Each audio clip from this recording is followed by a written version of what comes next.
யோவான் எழுதிய நற்செய்தி அதிகாரம் 21 இறைவசனங்கள் 1 முதல் 19 முடிய. பின்னர் இயேசு தம் சீடருக்கு திபேரிய கடல் அருகே மீண்டும் தோன்றினார். அவர் தோன்றியது இவ்வாறு: சீமோன் பேதுரு, திதிம் எனப்படும் தோமா, கலிலேயாவிலுள்ள கானாவை சேர்ந்த நத்தனியேல், செபதேயுவின் மக்கள் ஆகியோரோடு இயேசுவின் சீடர்களுள் வேறு இருவரும் கூடியிருந்தனர். அப்போது சீமோன் பேதுரு அவர்களிடம், நான் மீன் பிடிக்கப் போகிறேன் என்றார். அவர்கள், நாங்களும் உம்மோடு வருகிறோம் என்று போய் படகில் ஏறினார்கள். அன்று இரவு அவர்களுக்கு மீன் ஒன்றும் கிடைக்கவில்லை. ஏற்கனவே விடியற்காலை ஆகியிருந்தது. இயேசு கரையில் நின்றார். ஆனால் அவர் இயேசு என்று சீடர்கள் அறிந்து கொள்ளவில்லை. இயேசு அவர்களிடம், பிள்ளைகளே, மீன் ஒன்றும் கிடைக்கவில்லையா என்று கேட்டார். அதற்கு அவர்கள் இல்லை என்றார்கள்.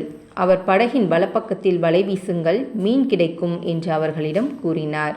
அவர்களும் அவ்வாறே வீசினார்கள். மீன்கள் மிகுதியாய் அகப்பட்டதால் அவர்களால் வலையை இழுக்க முடியவில்லை. இயேசுவின் அன்பு சீடர் அதைக் கண்டு பேதுருவிடம், அங்கு நிற்பவர் ஆண்டவர்தாம் என்றார்.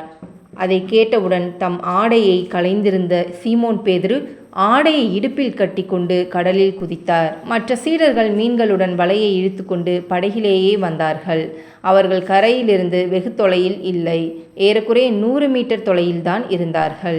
படகை விட்டு இறங்கியவுடன் கரியினால் தீ மூட்டியிருப்பதையும் அதன் மீது மீன் வைத்திருப்பதையும் அவர்கள் கண்டார்கள். அங்கு அப்பமும் இருந்தது.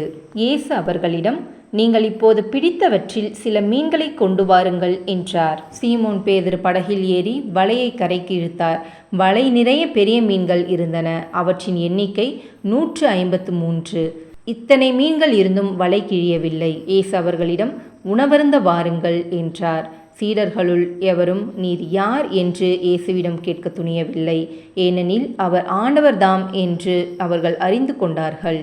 இயேசு அவர்கள் அருகில் வந்து அப்பத்தை எடுத்து அவர்களிடம் கொடுத்தார்.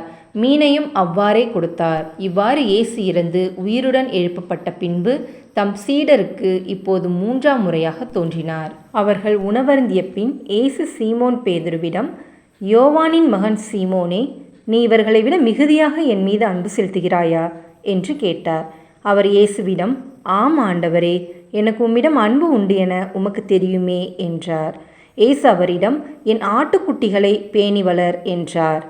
2ஆம் முறையாக இயேசு அவரிடம், யோவானின் மகன் சீமோனே, நீ என் மீது அன்பு செலுத்துகிறாயா என்று கேட்டார். அவர் இயேசுவிடம், ஆம் ஆண்டவரே, எனக்கு உம்மிடம் அன்பு உண்டு என உமக்கு தெரியுமே என்றார்.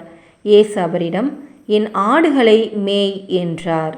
3ஆம் முறையாக இயேசு அவரிடம், யோவானின் மகன் சீமோனே, உனக்கு என்னிடம் அன்பு உண்டா என்று கேட்டார்.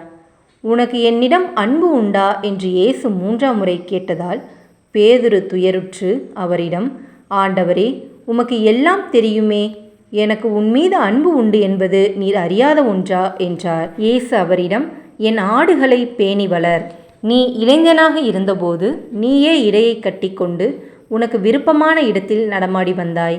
உனக்கு முதிர்ந்த வயதாகும்போது நீ கைகளை விரித்து கொடுப்பாய். வேறொருவர் உன்னை கட்டி உனக்கு விருப்பமில்லாத இடத்திற்கு கூட்டி செல்வார் என உறுதியாக உனக்கு சொல்கிறேன் என்றார். பேதுரு எவ்வாறு இறந்து கடவுளை மாட்சிப்படுத்தப் போகிறார் என்பதை குறிப்பிட்டே அவர் இவ்வாறு சொன்னார்.